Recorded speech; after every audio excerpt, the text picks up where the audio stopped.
Most people think that lighthouses to guide ships came to India maybe during like British time or Portuguese time. No, this is 1300 years old. The name of this temple is called Olakaneswara temple. So these people had found the location, found the perfect spot to build a lighthouse in Mahabalipuram because it's a seashore and all ships and boats. You know how the lighthouses work? Yeah. They keep rotating the light. So they were using lenses for that. Now, what's a theodolite? Whenever you're driving or like you're going to some place, you'll always see two engineers with a tripod and looking through something. Have you seen this? Have you ever seen this? Yes, They're yes. always looking through a lens. Yeah. They want to see if the land is flat or if the land is undulating, if the land is like, and ancient Indians were using this 1,000 years ago, and that's why the Vishwakarma is always shown with a theodolite. You can see that device with a lens inside it. Of course, they would need that, right? Of course, if they did not have such devices, they could not have built these amazing temples. Part 1 of this conversation with Praveen Mohan was extremely well received. Not going to elaborate too much on part 2. As I promised you, in part 1, he's revealed aspects of his life that he doesn't reveal on his own YouTube channel, because that's the power of conversations. That's the power of podcasts. That's the power of studios like this, spaces like this that bring out deeper aspects of human beings. In this episode, there's a section where he's spoken about his time spent with sadhus, sages in the Himalayas. That was the section that stayed with me the most. But this entire episode is as powerful as the last one. That's what I promise you. So listen to it in its entirety. Make sure you follow TRS on Spotify for more conversations like this. Every episode's available on Spotify 48 hours before it's available anywhere else in the world, because we're a Spotify exclusive. Before I let you slip into this one, I just want to highlight that our meditation app level, Supermind, is now live on the App Store and the Play Store. Make sure you check it out, make sure you download, make sure you use, and make sure you help your own mind evolve using Level Supermind. This one's another power-packed episode with Praveen Mohan, sir. Enjoy yourselves.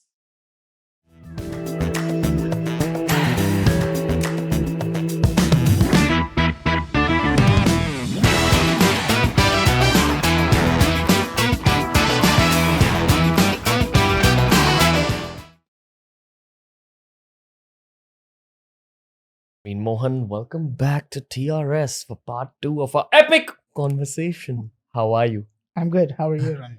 We left off the last conversation speaking about Nagas, Mhm. speaking about ancient Indian technology. There is a personal question I have to pitch to you first to begin this particular podcast, and then we'll move on to all the other stuff we're supposed to talk about. The first question is about this one temple I've heard about in Kerala. I believe it's called the Padmanabhan temple. Please correct me if I'm wrong. But there's supposed to be a door with serpents on it, and you're not supposed to enter the door. It reminds me of the tomb of Tutankhamun, which is supposed to hold curses and treasure Yes. behind it. Yes. Have you been to this particular temple, the one in Kerala? I've been to the outside of the temple. Okay. Yes. They had restrictions at that time. There's no filming inside, by the way.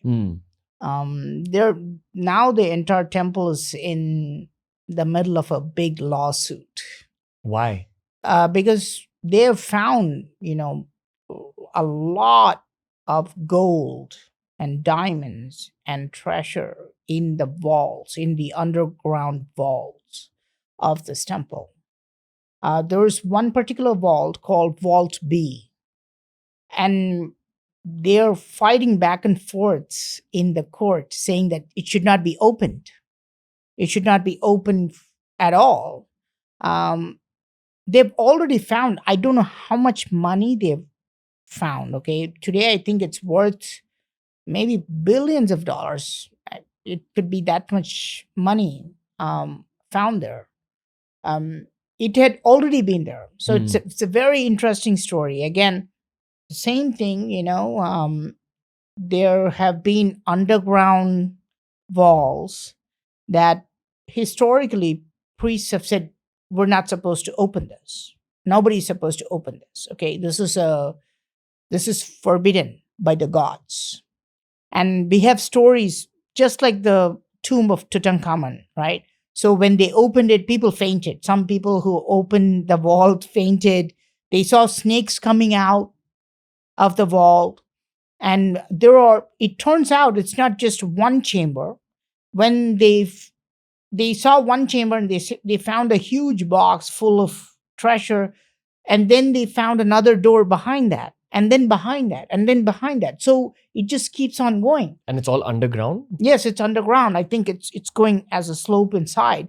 And then there's one door they found. It's now called Vault B, and it has a set of intertwined nagas guarding it. Okay. And then the priests have said, no, there's no way you can open this, right?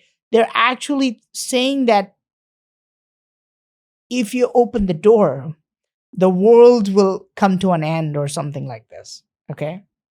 And of course, this is now in the courts saying that no, some people are saying we want to open it, right? Because the government is saying that all this treasure belongs to the government, right? These people who are saying that they want to open it are usually the villains in these movies. Yes. But who are the people who are trying to open it though? Well, the government people who always claim, right? And there is a huge movement now saying that who actually owns the temples, right? Historically, it may have been a family, it may have been a king who owned the temples, right? The temples are a property of, a particular group. Now, in the last 50 or 100 years, we can say the temples are a part of the state government, for example, right? So the government definitely wants to open because it can bring them, revenue, right? It brings a lot of money to them. How many $1 billion do you think it is in that one temple? I don't want to give you wrong information, but I think it's billions and billions of dollars. Or could you draw out a visual at least? Is it like, a swimming pool full of gold coins like that cartoon? At least that, I think. At least that. With like diamonds and like random golden swords. Yes, at least that. Because they keep opening chambers after chambers. And then we don't know, right? So we're looking at a door with intertwined nagas, but there may be more doors behind that, right? So this may not be the end of the treasure, right? Who do you think put it there and why? I mean, obviously you can argue, traditionally what will people say, right? So they'll say, oh, the kings were just hoarding their treasures, right? They were just stockpiling them, right? This is the standard argument.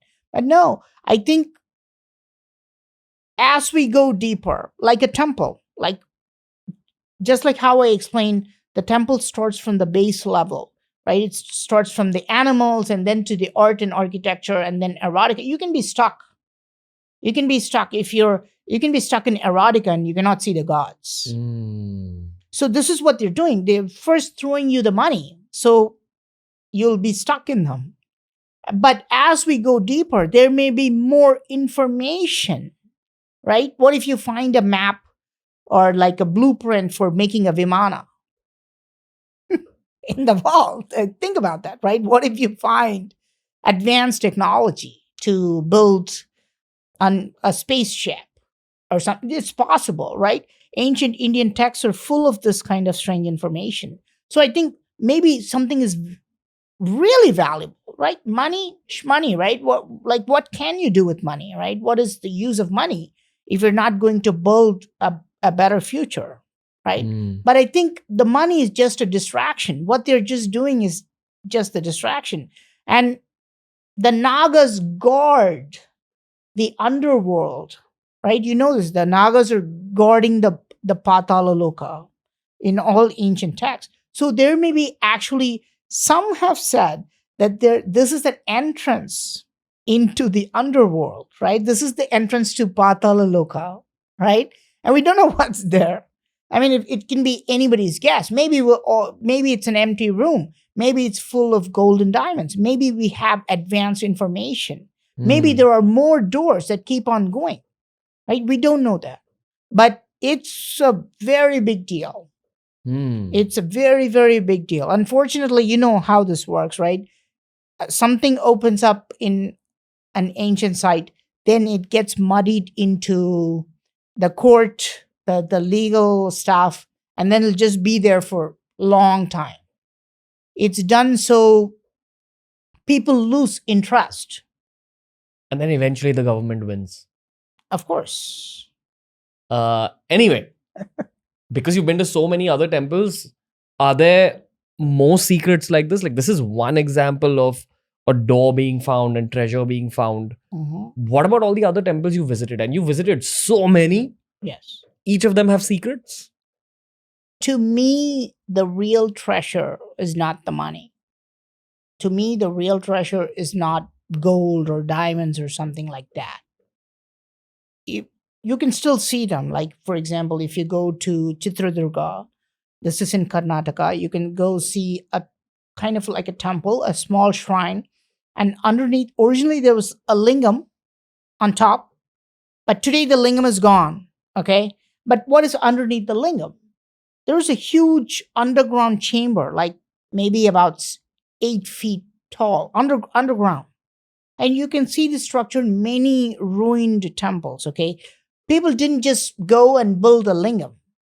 People actually put lots of gold and crystals and diamonds and things like that underneath lingams and all other idols. I suppose you know this. When we start to build a house, we do something called a Bhumi Puja. Mm.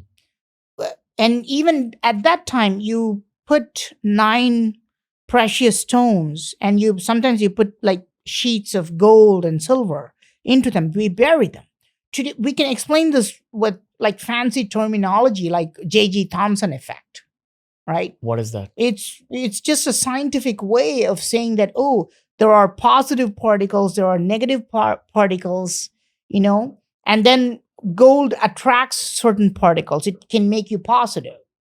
Hmm. Okay.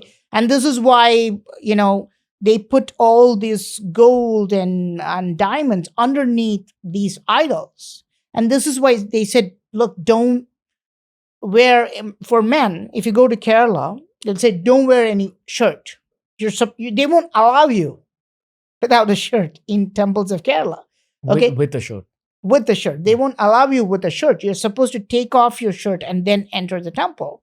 And then why, right? Because your body has hair and that gets attracted by the gold. It's pure J.J. Thomson effect, if you will. Mm. And they did a lot of these things in ancient times. So underneath every idol, you will find all these treasures, right? You will find gold and diamonds and then ruby and all that stuff. Today it may sound like pseudoscience. 100 years from now, they will really find out what it really means. We haven't figured this out. Yeah. This is like somebody got a Nobel Prize for finding out that fasting once a month is great for your health. Somebody got a Nobel Prize for this. Every single piece of scientific discovery has been termed as pseudoscience at one point before it was discovered. Yes. So it's fine. Yeah. So that's what's going to happen. Today, people are like, why did people put a lot of these gold and diamonds in these temples? It just makes no sense, right? But there was a scientific reason behind that. And we still haven't figured that out. We don't know that, okay? So, but to me, that's not the real treasure. I'm not after that, right? What can we possibly do with that, other than just, like becoming like a super rich guy or something like that. The real treasure is the information that we find in Hindu temples. And it's shocking because you can go to Hoysaleswara temple. This is maybe 800, 900 years old. And you can see a guy using a telescope like this. Okay? Archaeologists accept that. They're embarrassed to admit that. They are embarrassed to admit that, yeah, this is a telescope and this is a 900-year-old carving. But if you take a history book, who invented the telescope? It was invented by Galileo and Lippershey just 400 years ago. So how is a Hindu carving showing a telescope? Right? 900 years ago. Right? So this is the real treasure that I like to find. And I think this changes our perspective, right? This changes not only for Indians, I mean, worldwide. we people need to know that this kind of information exists. Now, this is not only about the telescope. If they knew how to make a telescope, they knew how to grind glass. Making a lens is very hard. Mm. Making a lens and to make it magnify something is very hard. So, what did they do with those lenses? Now, believe it or not, the oldest lens we have is 3,000 years old. The actual lens, it's called the Nimrod lens. This is in British Museum now. It's found in the palace of Nimrod in Assyrian Empire. So the lens was there forever. Like for 3,000 years, people were using lenses.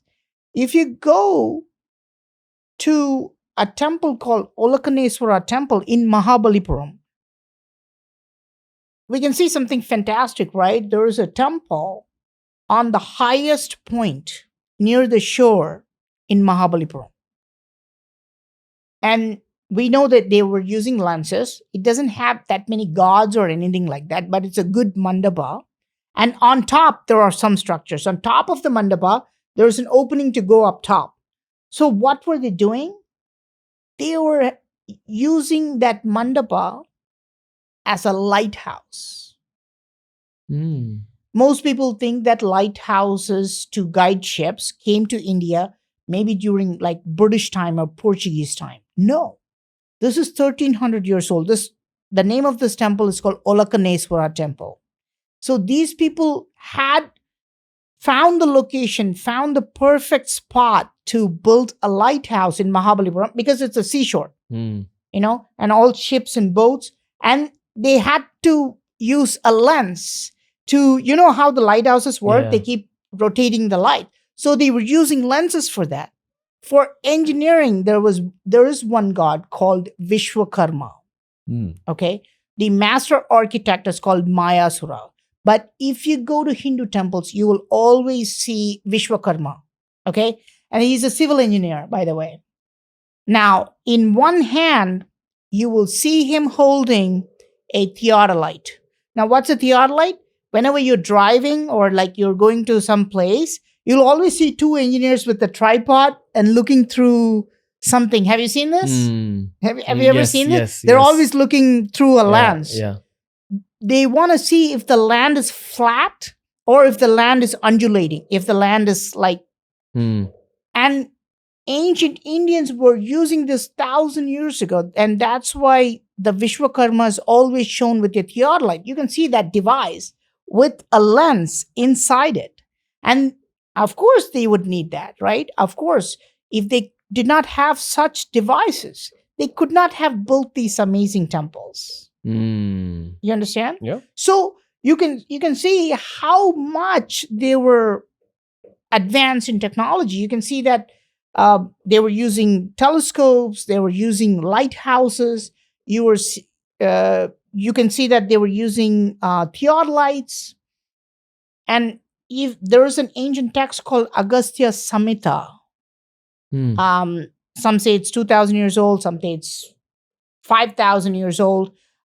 This is Agastya Samhita, basically means a compilation of the works of sage Agastya.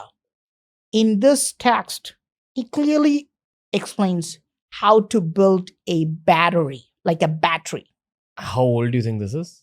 Was at least 2,000 years old, but it could be 5,000 years old by some accounts. Okay, he clearly says this. Okay, he mentions this like take this metal, take copper, and take lead, and take copper sulfate, and put them all together, and then you will get electricity. Wow, there was a term for copper sulfate in like Sanskrit or Prakrit or whatever. Yes, it's called Shikigriva. The Agastya Samhita actually calls it Put Shikigriva, right? That means the neck of a peacock. If you look at the neck of the peacock, it looks perfectly like the color of copper sulfate. Okay, it looked kind of like really nice green blue color. A lot of people actually think this was the actual neck of the peacock. Mm. Okay, because see, this is when people will always find fault with the text because they're saying, but he said the neck of the peacock, right? Why are you putting copper sulfate in this? if you look at old texts about alchemy, Newton does this. Most people don't know this. Most people think that Newton is 100% scientist. Most people think that, right? What did Newton do, right? Newton made the three laws. Newton quantified gravity, right? Newton found out that white light is actually made up of different colors of light, right? That's what is attributed to Newton. But recently, Newton's notes were released, and 90% of the stuff that he wrote is about alchemy. And he always writes them in codes. He talks about the green lion. He's not talking about green lion. He's actually talking about a certain element. He's talking about a material. Okay. They always used codes in alchemy. They never openly said use copper sulfate because that information can be easily misused. Right? Same thing. Agastya also just gives you the codes. But once you know the codes and if you start to put them, and I show this in my channel, I put the certain metals exactly in a pot and I put sawdust, just like he says, put sawdust and put copper sulfate. And then I actually light up a bulb and I actually, yeah. So we can do this. We can clearly demonstrate that this kind of knowledge existed thousands of years ago in India, right? We had an archaeologist who had done a lot of work in the pyramids who also said a battery was found in the pyramids. Cool. What was the battery used to power though? This is the question that nobody wants to talk about, right? This is the question saying that, okay, very well, or maybe not even now, maybe 20 years from now, they'll be like, okay, fine, Agastya may have invented battery, right? Maybe he knew about electricity, but what did he use it for? So this is where people will really take a step back, right? Saying that, oh, okay, fine, Agastya knew about how to build an electric power battery, right? But what did he use it for?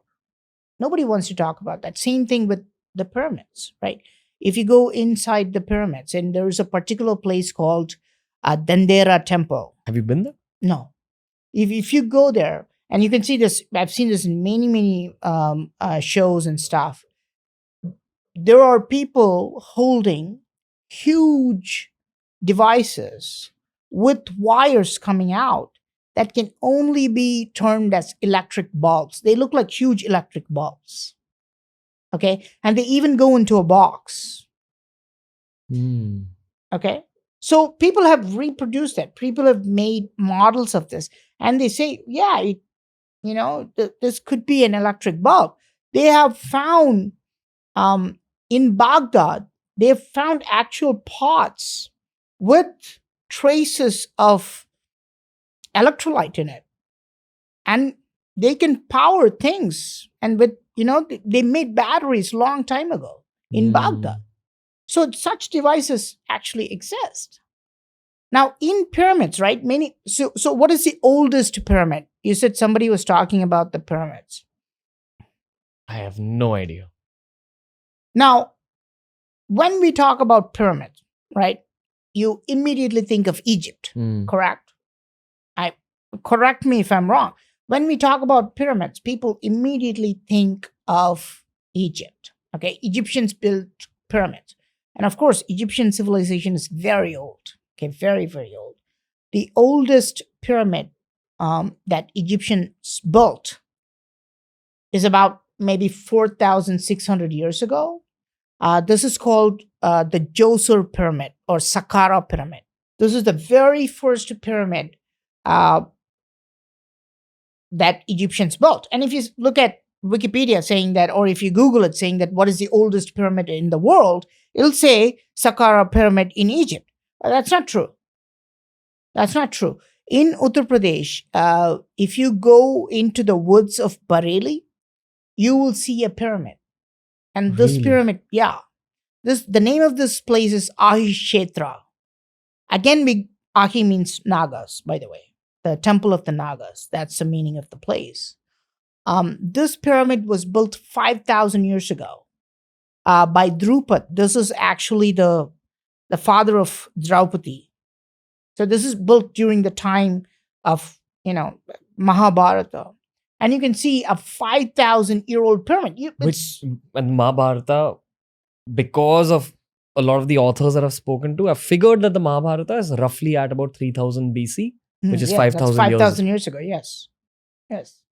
Go on. Yeah. So we know that I've been to that pyramid, by the way. I've explored this pyramid. And How big is it? it's not that big. Maybe it takes you like 20 minutes to climb up. That's not small. That's not small. No, it's not going to be like a small shrine or something like this. It's big. It'll take you some time to climb up. It's a big pyramid. Okay. See, we don't treasure these things, right? We haven't made them into archaeological sites. These sites are still in ruins. Okay. But on top of this pyramid, you will see a giant lingam. There's one giant lingam. And this is actually the oldest pyramid in the world. So the pyramids were not, quote unquote, kind of invented by Egyptians. Pyramids were invented by Hindus for some reason, right? And we don't know this reason. If you go to Cambodia, and I've been there, if you go to Cambodia, and this is in the middle of a jungle, there's a place called Ko Ker. In the middle of the jungle, you see a fantastic step pyramid. This is a Hindu pyramid. Okay? Archaeologists admit this. This is built by Hindus. On top of this pyramid, once upon a time, they say there was a huge lingam, like a 30 feet tall lingam on top of that pyramid. It's gone. And many of them are destroyed. The Hindu structures are destroyed.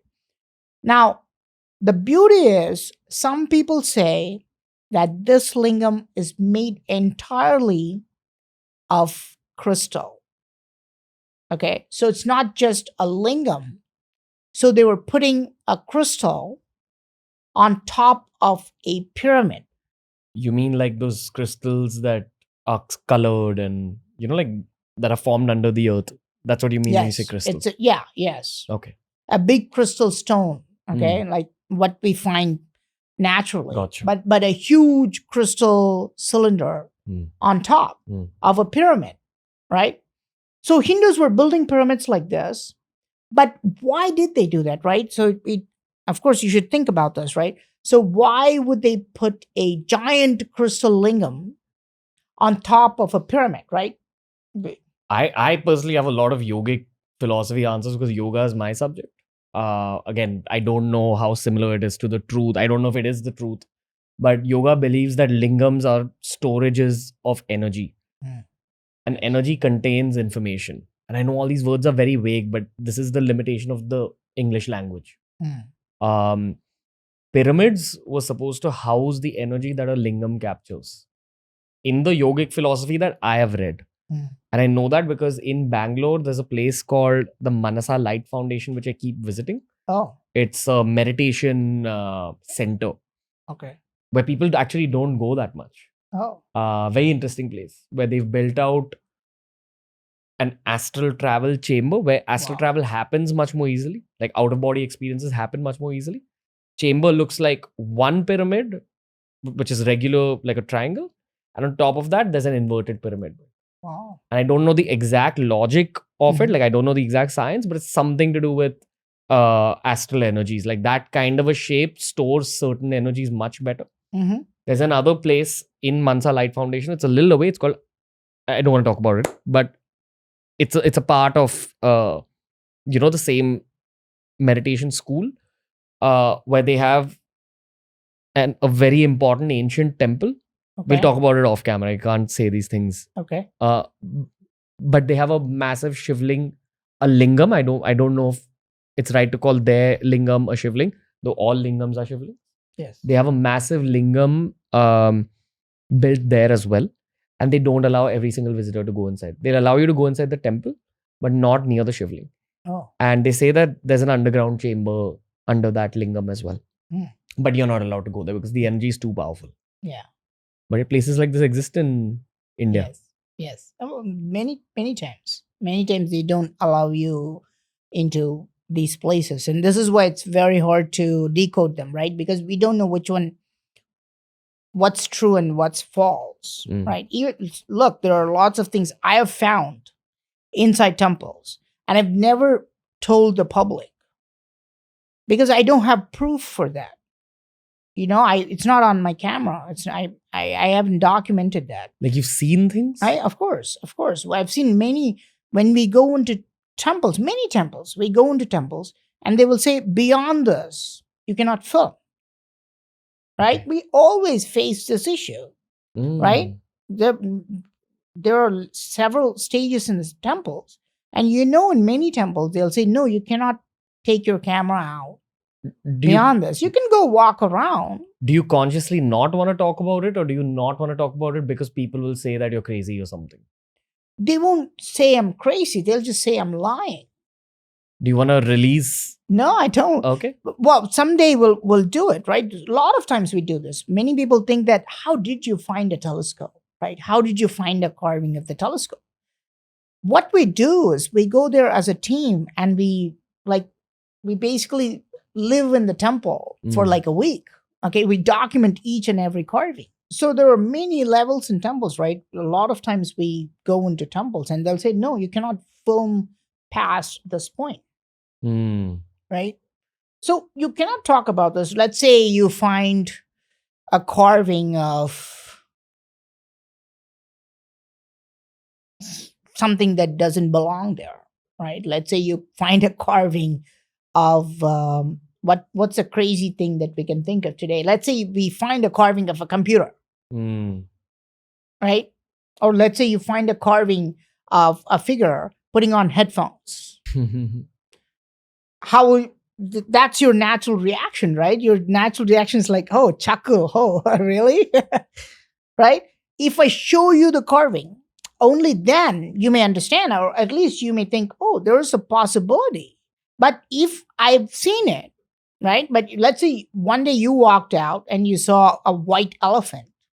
I've never seen it, right?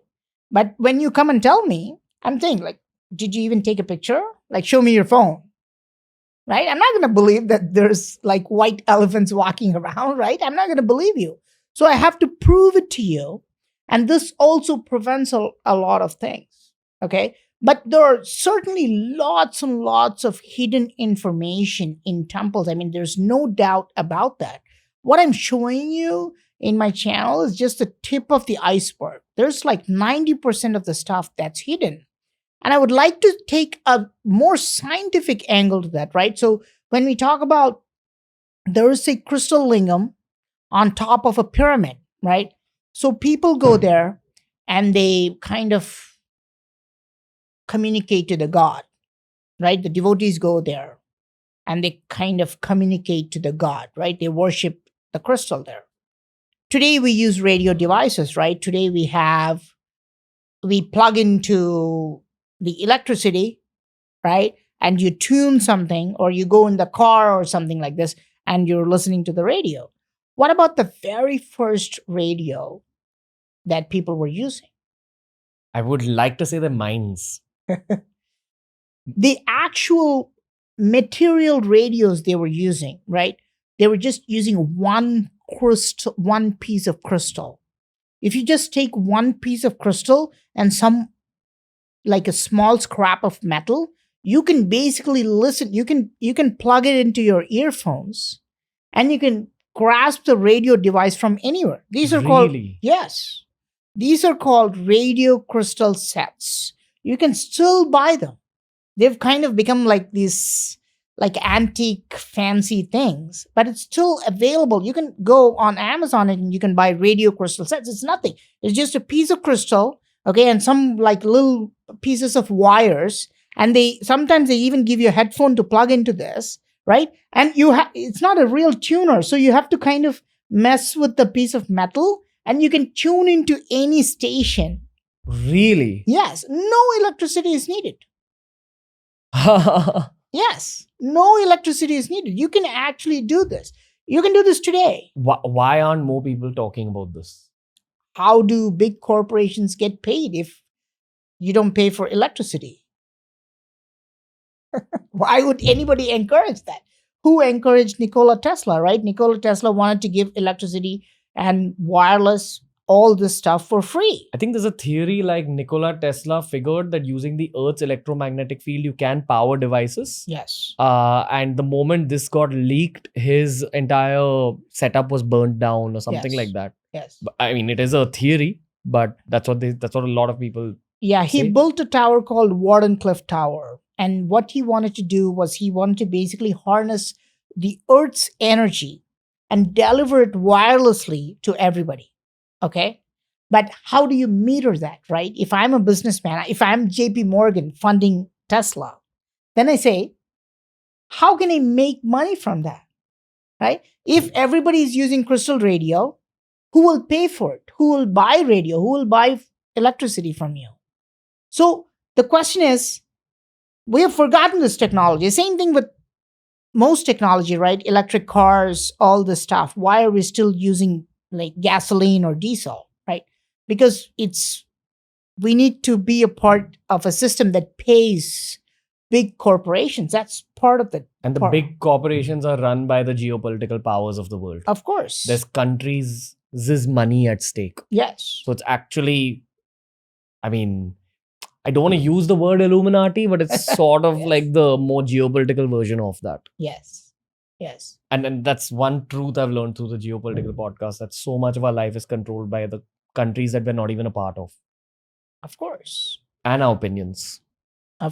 Obviously, right? That's what we see when we talk about things like YouTube, right? That it's part of that. You may not fully agree with me or understand that, but we'll come to that.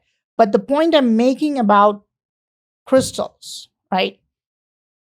So we can use a crystal radio to grasp the radio waves, and I can listen to it without any electricity. Like I can be happy listening to the radio station.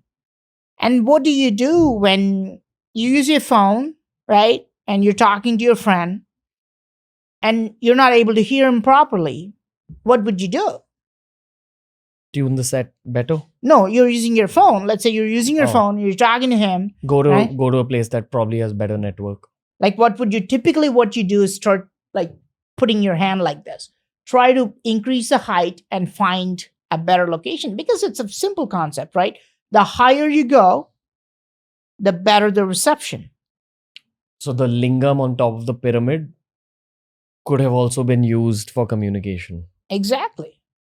So the concept that, somebody's building a huge pyramid higher than all the trees and putting a 30-foot tall cylindrical crystal, are people just going there to communicate to the gods, or are they actually communicating with the gods? Was there science? Or with each other over really large distances. Of like course. a ancient telegram system. Of course. Because there are lingams found all over the world which people refer to as monoliths. Yes. Like Western historians call lingams monoliths. And there's pyramids all over the world. Wow. And so much of history is destroyed just because of the nature of time and the weather. Yes.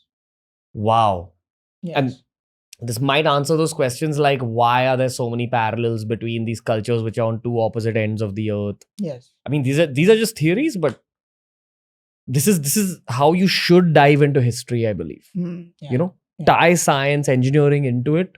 Yes. And then ask yourself questions and possibilities. Yes. Same thing is asked about the Egyptian pyramids, right? Why did they build the pyramids? The common opinions now are like really changing. Why would they build a giant pyramid in the middle of nowhere? They must have used it for some kind of transmission, right? We don't know what it is. Energy, radio waves, whatever it is, right? They must have used it for some kind of... Look, let's say the world ends, right? So there's a huge natural calamity, right? And everybody becomes extinct. Let's say only maybe 500 people survive. And they build a civilization, slowly start to build a civilization. What will they say looking at all the radio or cell phone towers? If, let's say, 100 cell phone towers somehow survive, they're not going to understand that technology, right? They're going to be like, this is what our ancestors worshipped. They're not going to understand the purpose. Right? They're not going to understand the purpose of this. right? Think about that. Oh, look, and this is the perspective that I bring to you, saying that let's say there is a world war coming out, right? So some people are supporting some country, some blah blah blah. The world is at war with each other, right? So everybody has nuclear weapons now. Most of them do. So they completely get wiped out. Like everybody's gone. What about people in Sentinelese Island? What about people there? Will you destroy Sentinelese Island? Like if you're a major power? No, right? You're like, oh, who cares about them? What about the tribes in Amazon, right? Nobody cares about them, right? They don't even have any technology, right? So we just leave them. But the rest of the entire world is completely destroyed. Now, what will the Sentinelese do? They have to evolve, right? They have to become better, right? Eventually, let's say they come to our level. Now, they would have learned from their ancestors that, oh my God, there are helicopters going, there are planes going. We have seen them with our own eyes. We have seen people coming in big ships. We have seen people talking without any wires, right? They would have written, the Sentinelese would have written them in their notes. But 2,000 years later, what will their kids study? They'll be like, oh, this is just pure mythology. This is just fun, right? It's a cycle of destruction and rebirth of the human race. But Yeah. we're arrogant enough to think that in 2022, Yes. this is as far as the world has come. Yes. I mean, we always have this arrogance inside us, right? We think that we're the most dominant species on the planet. We like to think that we are the most advanced people on the planet. And we don't know that for sure, right? There may have, and that's what all the ancient Hindu texts are saying, right? They're saying that, oh, Krishna, like the gods would use a weapon, and the weapon will destroy an entire city. They're talking about nuclear weapons, today, right? See, 100 years ago, people were laughing at this.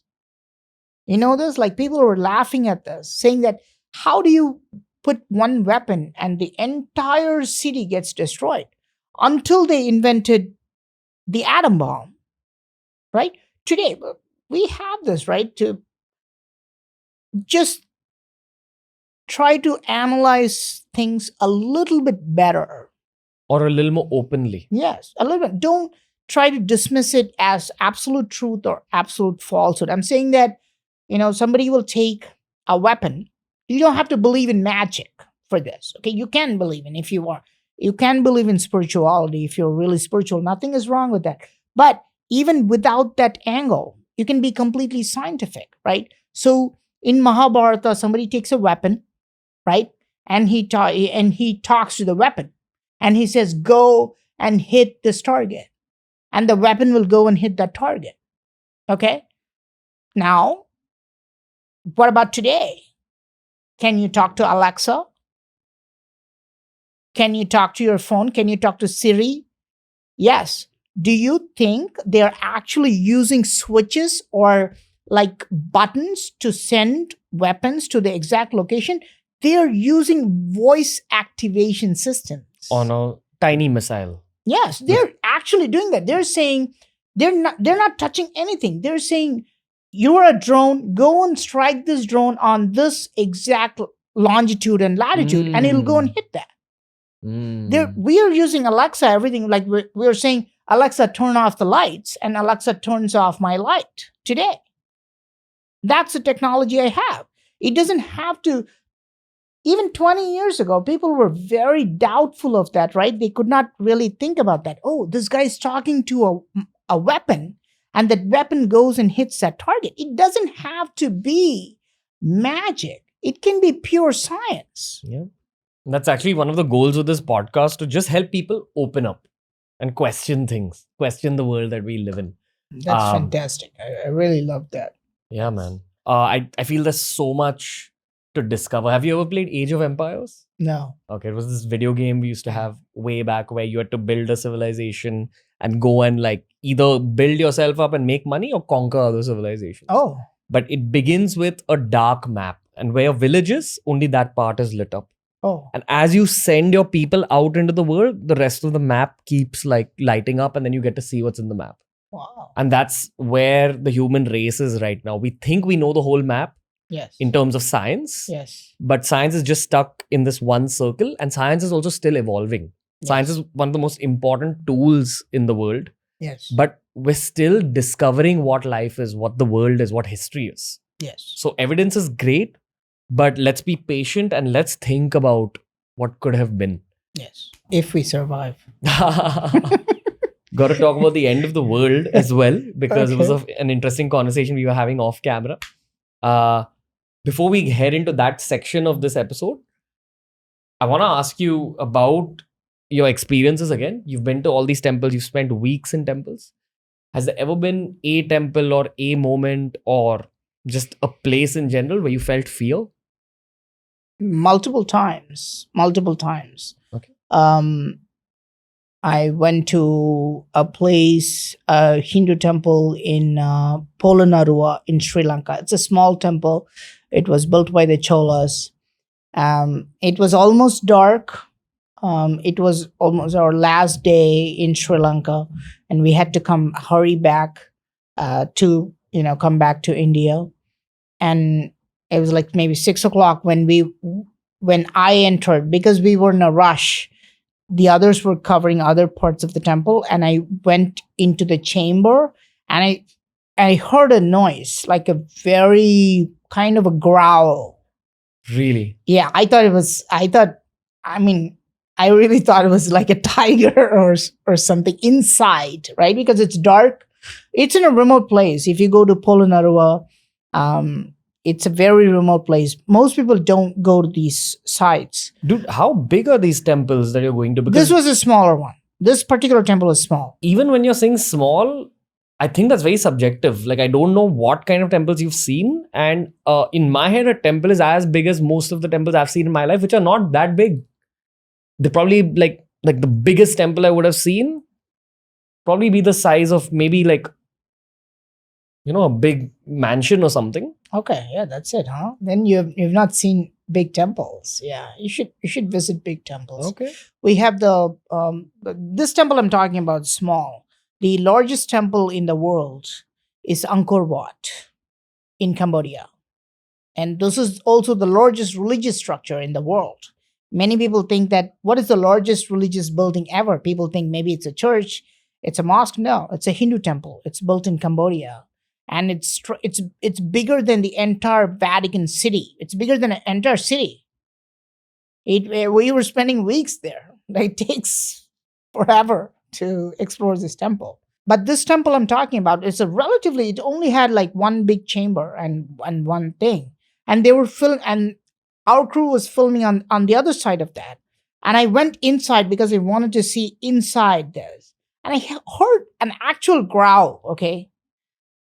It was a growl that I thought that there was an animal inside that chamber, maybe behind the lingam or something like that. And I actually just immediately stepped back, ran back outside. And to my surprise, none of them heard it. It was just you. It was just me. And of course, in this way, there are two things, right? One that actually happened to me. And the other one is like, oh my God, what happened? Am I nuts? And everybody's like, what happened? Why are you looking like, I'm like, should we run? And they're like, no, there's nothing there. Like, we didn't hear anything, right? So this type of stuff happens. Once again, with this growl, what did the local pandit or priest? There's nobody there in this situation. In Polonnaruwa, we're looking at an archaeological site. And it's a Hindu site. Sri Lanka is almost entirely Buddhist now. They consider temples as a ruin. There's nothing happening in the temples. There's no pandit there. There's nobody to take care of the temples. So, and of course, we were there late. So there's nobody there. So there's no explanation for that, for example. So we all know this, right? When humans are hungry, they become angry. There's no actual connection between them. So you get some stimulus and then you put some response. And some places have a vibe to them.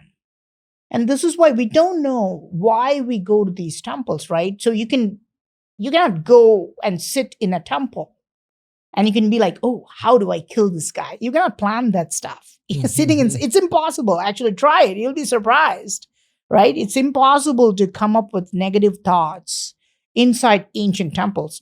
As you can be talking like bad things outside, right? You can be thinking bad things outside. But as you go into ancient temples, go near and near the main chamber, you will naturally feel positive. Okay. We don't know how they did that. I want to find out how they did that. Okay. And when you go and stand in front of the lingam or that giant Vishnu statue in the main chamber, your mind is almost completely calm. Like you're peaceful. You may be depressed, you may be angry, you may have had a fight, whatever. But as you go into a temple, you start to become more and more positive. This happens to everybody. I think we should be able to measure this. My goal is to actually have a survey of people saying that, okay, what's your blood pressure level before you enter the temple? What's your level after you come out of the temple? Or what's your level in the main? We can actually measure this, I think, and we'll get a significant difference. We don't know how they did that. But these are some of the places where I felt fear. One, I can swear that I heard a growl in that temple, right? But none of them heard it. Have you been to Kamakhya Devi temple in No. Guwahati? No. Okay. That was a big topic of conversation on yesterday's podcast that we had. I mean, we did 5 podcasts with a tantric. Wow. So many of the things you're saying about Rani ki valve is very parallel with what he was talking about. Oh, that Kamakhya temple? No, I mean, he spoke about a lot of things, man, but he specifically spoke about how, what do you associate Ganpati with? Oh. What do you associate Ganpati with? I don't know, nothing. Just a regular deity. Do you associate it with anything dark at all? There's a tantric aspect of Ganpati. Aghora Ganpati, it's called. Oh. He spoke about that. Okay. And he said that every single god has a tantric Aghori angle. Version? Yeah. Which is a dark version. Yeah. And it's still the same god, but the practices are different. And if you mess up those practices, those deities get angry. There's an anger in them. Yes. He refused to call it dark, but he said it's more like a fierce version of it. Yes. There's also an erotic version of Ganpati. Really? Did you guys talk about this? No. Yes. Really? Yes. There's an erotic version of Ganpati.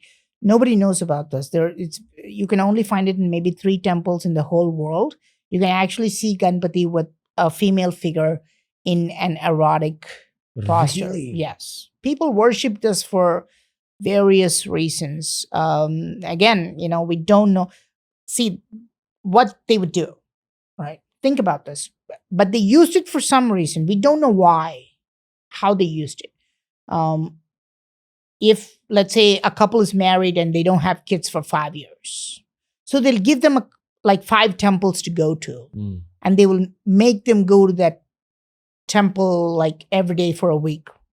Is it in India? Of course, yeah. For example, if you're in Odisha and if you got married, if you didn't have kids for 5 years, they'll say go to Konark Temple and spend a week there, right? The really funny part is that it's absolute superstition, right? It's just nonsense, right? You go to a temple, how are you going to make babies, right? It doesn't make any sense. But think about this, right? I went to Konark Sun Temple in 2013 or 12 or something like this. I was coming from the US and I was spending a week in Konark and then Ellora and then went back. I took a guy, he was a perfect brahmachari. Okay, he's a brahmachari. And this guy's almost a monk. I took this guy with me. After the first day, right? Because we're staying in the same room. We're staying in the Odisha tourist, hostel or something like that. And this guy, I know him inside out. This guy never talks about women. But that guy could not sleep that night. All he was talking about was the women because of the carvings. The carvings really get to you. The erotica in the temples really get to you. It amplifies your hidden desires. Makes you more primal. Yeah, it depends on who you are. If you're suppressing those desires, it'll pull out those desires. If you have a tantric aspect to yourself that you're not showing, it'll pull out that aspect. If you have a suppressed sexual desire, it'll bring that out. It just basically amplifies your energy. Have you met tantrics on your journey? No. No? There's just some parts that I have traveled a lot around, right? I've traveled to places that I don't want to reveal. For example, in India, of course. Most of the places I traveled were like really remote, like hills and mountains and stuff like that. That's why people are saying, like, why are you not posting any videos, right? Why there's like this guy doesn't post videos for 3 months. I've done this. I don't post any videos for 3 months. Like, I just drop it. And nobody can reach me, stuff like that. Okay? And we can go to places really remote and you can see people who do really weird things, okay? It's weird for us, but not for them. These people are called siddhas in South India. Came up yesterday. Yeah, these people are called siddhas. These are like kind of superhuman people. These are people. Siddha Purusha means complete. So it's a version of saying complete. Yes. Like little beyond human. Like all of us are incomplete. It's a complete seekers. Human. Yes. They've been seekers and now they found what they were seeking. Yes. And the qualities that we notice in them, it's very hard, right? It's very hard because see, if you are really depressed, you can get a call from your mom out of the blue. If you really need help, you may find that your friend is calling you, right? We don't know how this happens. Sometimes we know, like we're not able to put our finger and say, this is exactly why this happens. For example, a baby can cry in this room, and if the mother is in the next street, she can secrete milk. You can go and ask the mothers this, and they will tell you if the baby's cried like far away, right? In the FBI rule book, one of the rules for people following the person in front of them, whoever they're following, like secretly, you're not supposed to look at the back of their neck. If you keep looking at the back of their neck, they're going to turn around. We don't know why, right? Your eyes are not in the back of your neck. But if you're sitting there, let's say you're sitting in a restaurant and I'm just focusing at the back of your neck, you will turn around. You'll be like, okay, somebody's watching me. But we don't know how this is happening. And we can see this a lot with the siddhas. We can see this. And many times you will also be fooled, right? Because you turned around and you didn't find anybody looking at you. Because we are not able to determine what are our true intuitions and what is coming out of our own thoughts. And fears. Yes, we don't. Yeah, and fears and trauma, right? If you had trauma, then it completely messes up. Suddenly you'll think like, oh my God, today something bad is going to happen to me. And then at the end of the day, nothing happens. But that's your trauma. That's your depression. That's your hormonal cycle that messes with your natural intuition, right? Siddhas are people who have mastered that. That's the difference. They're able to understand, no, these are my intuitions. This is correct. And this is all the junk. These are my desires. Have you had any conversations with them? Yeah. And what's that like? It's good. I used to do pujas with them. They used to do rituals. They live in, like, you can call them caverns, like small caves in temples. They do midnight rituals. It's really fantastic. You can't take your cell phone. You can't take any devices. You can't put a watch, for example. These are not, they don't want to be seen. right? And they do everything perfectly. They'll be like, oh, we start at 12 o'clock, and they'll start the puja at 12. And if you check, it'll start exactly at 12. If you What the tantric guest said yesterday was that these people are way more advanced than the spiritual leaders that we know of in the public eye today. Yes. But they're so advanced that they don't even want to come out in the public. Yes. They're hidden and they're doing their thing. Yes. Because even the nature of fame will take away from their progress. Yes. Eyeballs will take away from their progress. Yes. It changes your behavior, right? It puts a lot of pressure on you, right? So I mean, we know this, right? We know that circumstances take a huge impact on you, right? Circumstances will put a huge impact on you. If I take a plank, right? If I take a wooden plank, right? Let's say this is like 3 feet wide and like 30 feet long. And if I put it on this floor and say, Ranveer, can you walk on this? Easy, right? You'll just walk on this.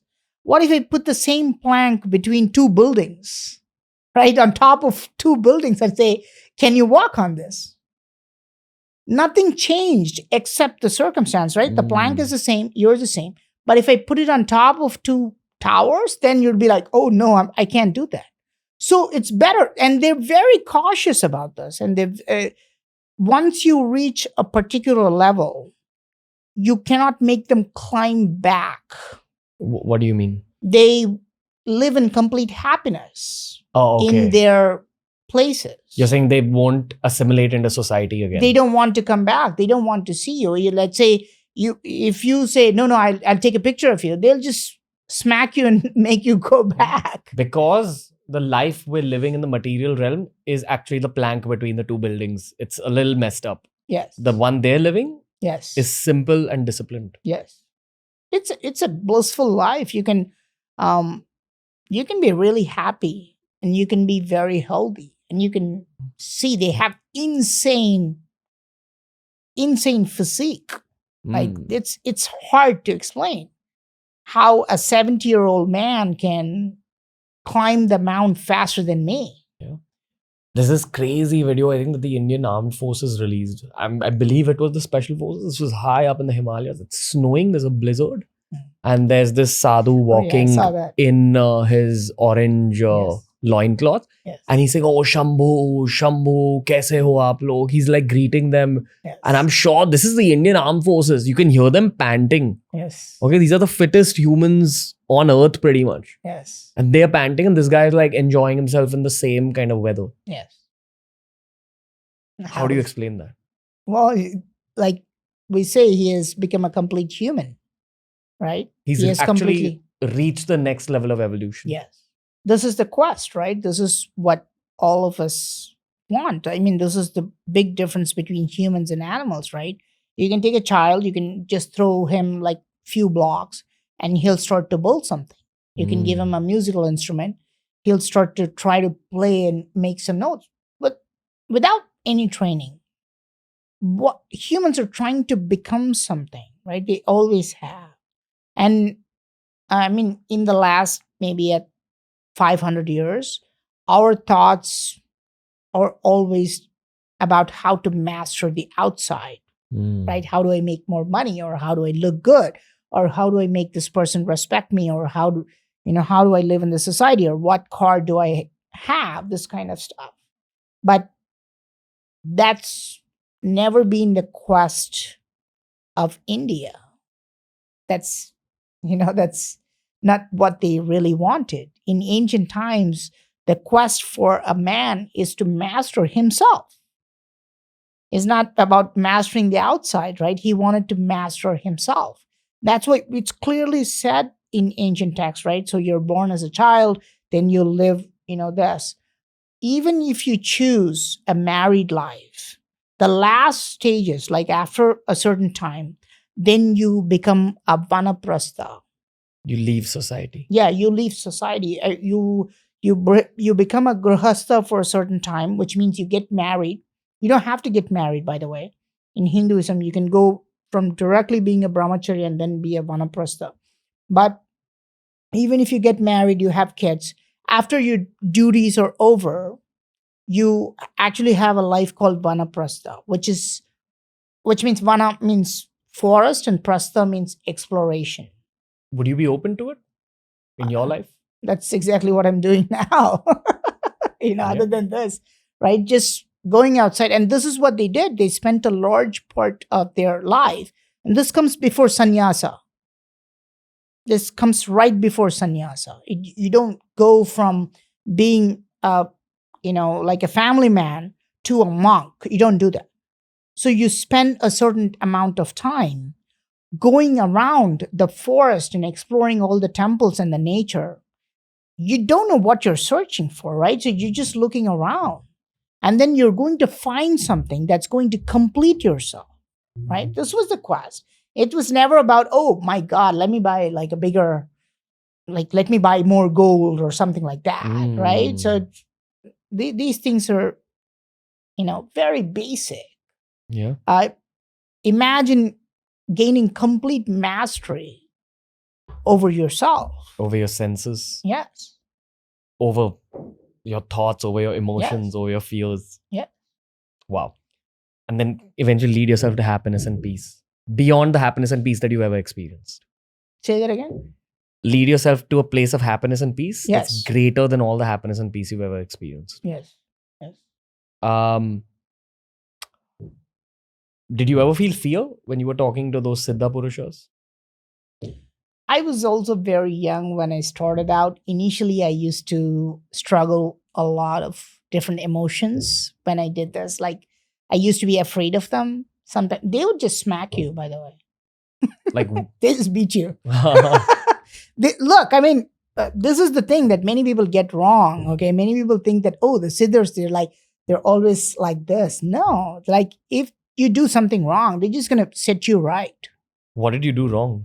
Many things. I was just one of the things, and this is really interesting to me because they can read your mind. So when I was maybe like I was 16, I think, when I first started to go, this is a place called Javadumalai. This is a reserve forest. Nobody can go there. Okay, unless like you cannot go there with all your stuff, by the way. So this is up in the hills? now this is up in the hills, yes. Where there are wild animals. Not many. I've never seen a lion or a tiger there. They say there are bears, foxes. There's a wild ox. I don't know what it is, but they'll only caution you about the wild cow. I don't know what. Nilgai. Maybe it's nilgai. I don't know. Like a yak? No. It's in Tamil Nadu, so I don't know the English term for this. But they say if it's giving birth to a baby, don't watch it. This is probably like the Indian version of a bison. Yeah, just the Indian bison, yeah, like Nilgai, I think. And they say if it gives birth to a baby, don't watch it, right? Because it's going to kill you. It will come if you set your eyes when it's giving birth to a baby, it'll kill you. It'll come find you. You can be on top of a tree, but it'll just wait for you. It'll come down and kill you. Because it thinks you will come and get the baby or something like this. I've only seen animals like this. I've not seen lions or tigers there. No. Okay. And they read your mind there. Like, so you can be sitting next to me and they be like, suddenly he'll be like, don't think about that girl. It's useless. It's shocking. Deja vu. Go on. It's true. It's true when you're 16 years old. You went there when you were 16? Yeah, I was 16 at the time. And they'd be like, well, you keep thinking about that girl. It's useless. I've never told these people about this, right? And they'll be like, shit. You were exposed to this when you were 16? I was very young. I told you I used to be in the temples even when I was 8 years old. What did your parents do? Wow, it's a long story. Okay. Oh, okay. Let's move on. Yeah, it's a long story, right? But I was exposed to this when I was 16 years old. I had always been a temple guy. I told you this, right? When I was young, I used to go into the temples and I used to look at the carvings. I told you about the deaf god. Yeah. You remember this? But when I went around this time, and it helped me enormously. Okay, when I went and met these people, it helped me in a way to understand more about myself and change my priorities a little bit, and also think about, like, do I really want to live in remote mountains? Do you really want that kind of life? Many people fancy that. Many people actually say that, oh, I'll go to a remote mountain and live my life there. But it's very hard unless you become a master of yourself. Most of the siddhars I saw, they went there very early, very early. What do you mean? Like when they were very young? They were like 10 years old when they started to live that life. They knew somebody. They went with the guru when they were 10 years old, or they somehow landed there definitely before 20 years old. There's nobody who went there after 20 years old. See, even myself, right? I was 16 years old. I came back. I did not want that life. Okay. I did not want to be living in a cave for the rest of my life. I mean, it may be great, right? Maybe these guys are still alive there. I think they would be, right? But it's not for everybody. It's not something that um, that everybody wants to, right? You can eventually become that if you go through that life, right? Think about, I don't know if you know about the sanskars and the phases of life in Hinduism. So you start off as a brahmacharya, but eventually after your kind of domestic life ends, you are expected to go and then travel to a lot of temples and stuff, and then start to search for your soul. And then only some people reach it, and they reach the next level. That's the ultimate goal of Hinduism. Many people think that, if you look at an average Christian or a Muslim, it's all about family life, right? It's all about family life. Have a good family, make a lot of money, make babies, like be decent to the society. But Hinduism is completely different. Okay. Hinduism is not just about the society or something like that. It's about mastering yourself. It's about reaching enlightenment. That is the ultimate goal of, at least ancient Hinduism. Now we have completely dissociated from that. You understand? Now people are all about, like, oh, what did you do for the society? Or what did you do for your family? But in ancient Hinduism, that was just a small part of your life. Your life was supposed to be much more rich and meaningful at that time. Um, when you said that, you're kind of repelled from that place, it becomes difficult. Mm. Other than the weather, the amenities like your food, where you poop, Yeah. things like that, what else are the difficulties? You basically have to do nothing the whole day. Like you legitimately mean nothing. Yes.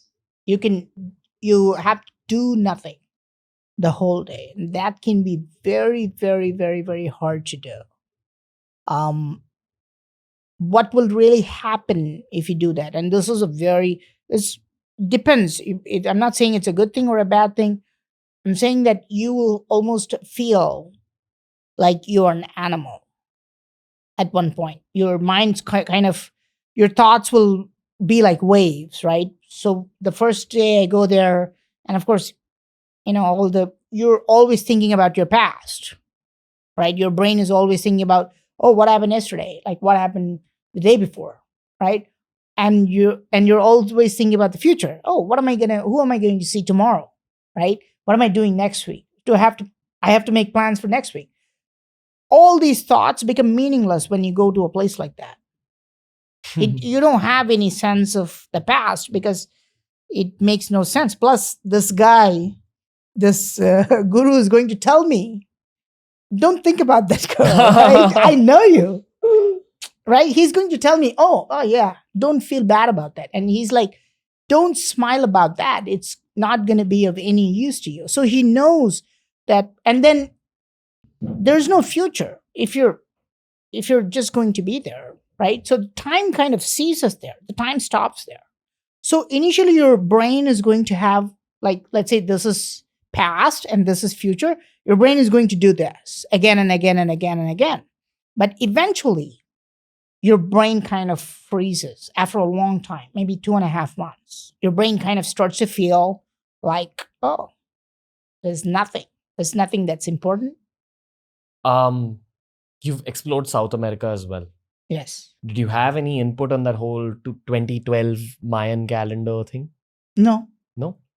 No, we know this, right? So, well, the Mayan actually comes from Central America, in Mexico and Guatemala, in that area. Okay. But, well, whenever there's something like this, there's usually a huge movement that kind of Hmm. gathers around us. I never was a part of this, like, everything will be gone in 2012 or something like that. I never identified myself with that. And some people were also saying that about 2020, I think.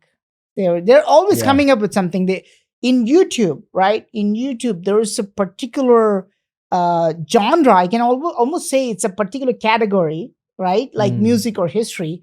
It's doomsday theory.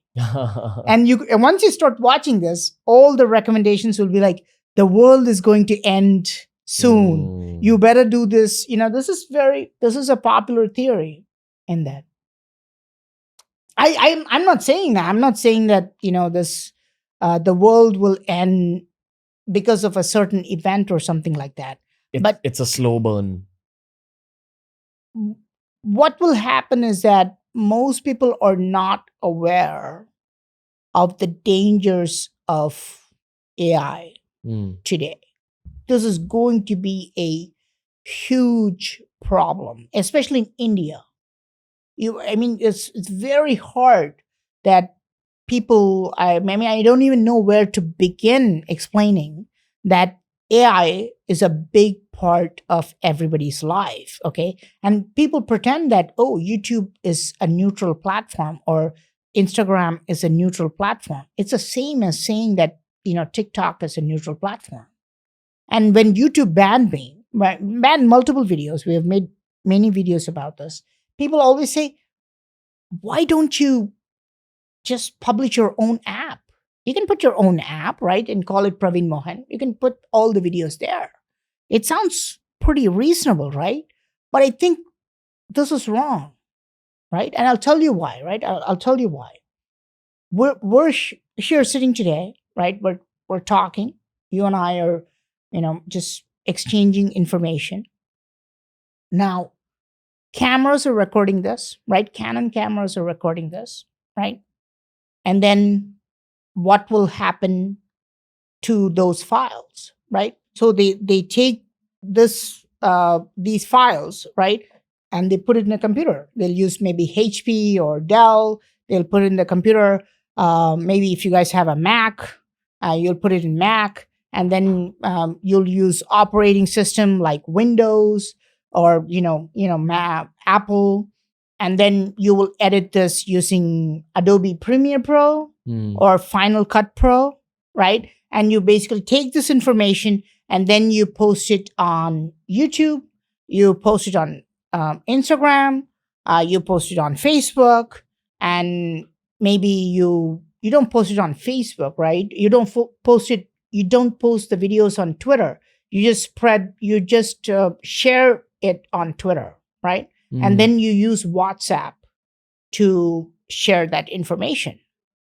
None of the companies I mentioned are in India. Did you realize that? Did you know that? Starting from Canon, HP, Dell, Adobe Premiere Pro, Windows, starting from social media, YouTube, Twitter, Instagram, none of them, zero. They're from India. These companies are not made in India. You understand? And that includes WhatsApp and everything. And this is a big and when people ask me a question like, why don't you just make an app? Where will you download this app from? Hmm. You have to download it in Google Play Store. They can ban me there.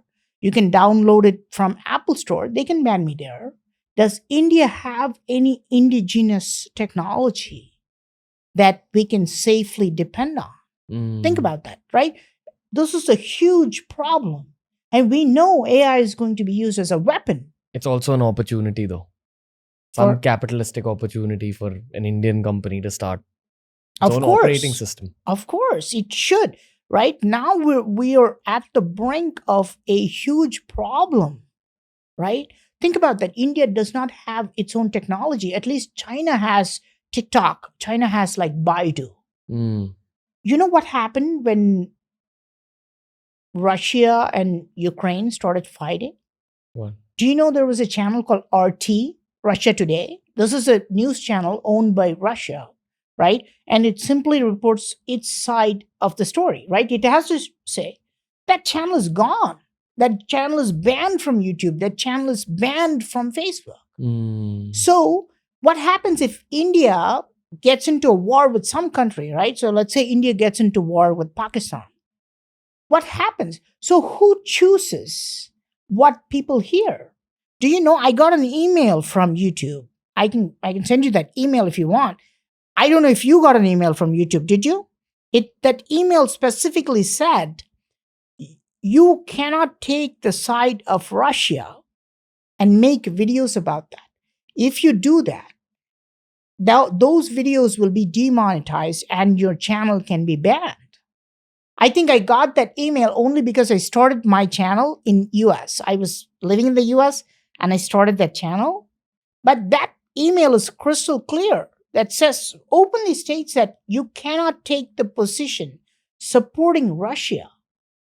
You only have to support the United States. So what happens if India gets into a war with Pakistan, right? And let's say the US supports Pakistan. You don't have anything to tell your side of the story. You understand? So India does not have a, a basic level of technology. And you know this propaganda is half the war. Mm. It's not just, of course, India has a nuclear power, it has a great army, and I'm sure, everything will turn out well. But we have to know that propaganda is half that war, right? Is India equipped? No, right? And we know AI is going to be a weapon. It's going to be the biggest weapon ever. So that's what I'm saying. So we have to kind of position ourselves and we need to start this kind of technology. And of course, it can be a great opportunity for some people to start this, Yeah, right? group of Indian entrepreneurs. Yeah. I have a lot of thoughts to share there. Yeah. But I feel this same thought and idea is going to evolve because there's too much happening in the world of geopolitics right now. Like, it's deeply unpredictable what's going to happen. So even if we have the same conversation a year from now, either we'll have more clarity in the same direction, Yes. or something else, or we'll be, how you used India as an example, maybe Pakistan will be that country which will be facing the brunt. Maybe, yeah. Yeah. Praveen Mohan, this was an intense couple of episodes. Not done unpacking you. I feel this is 10% of what you have to share. But it was good to get to know you. And I now get why you're the most requested guest we've had on the show. I thank you. And I hope that you had fun speaking today. Yeah, thank you for having me, Ranveer. And thank you to all of you for watching this stuff. I hope it was interesting to you. And thanks for having me. It was a blast. I had absolute fun working with you and all your people. Yeah, we got to do one more the next time you're in Bombay. Any signing off notes for these 2 episodes where you've kind of encapsulated all these darkness melting ideas? No. I like that. Looking forward to the next one. Yeah, see you guys. Mr. Mohan, Yeah, thank you. Thanks. Bye. That was the episode for today. There's some guests that I meet through the show where I just feel a lot of gratitude that life has made our paths cross one another. Definitely Praveen sir is one of those guests. Of course, we're going to have him back on the show. Lots of mind-bending anecdotes were shared on this one, right? I'd love to know from you guys what y'all would like us to cover in our next conversation, because I'm sure that Praveen Mohan is going to be back on the Ranveer show. We're going to have conversations just like this. And for more conversations like this, make sure you follow us on Spotify. Every episode's available on Spotify 48 hours before it's available anywhere else in the world. Thanks for listening in. Make sure you download Level Supermind. The link is given down below. All I want to say is that I love my job, especially at this stage where we have so many guests writing in, so many requests from you guys, demanding guests. That's what I absolutely enjoy. Whenever we've listened to you guys, whenever we've listened to the audience, it always gives rise to the best episodes that we've had on TRS. And that's what I request of you even more. Keep dropping in those requests. Help us build TRS even further. And in the same way that the TRS team listens to you, I am going to make sure that the Level Supermind team also listens to its users very intently. We're trying to create a product, an Indian product that will create ripples on a world stage. So if you're an Indian or if you're settled abroad but you're of Indian origin, help us take Level Supermind to the world. Help us make a better product. Join the Level community. The link to the app is given down below.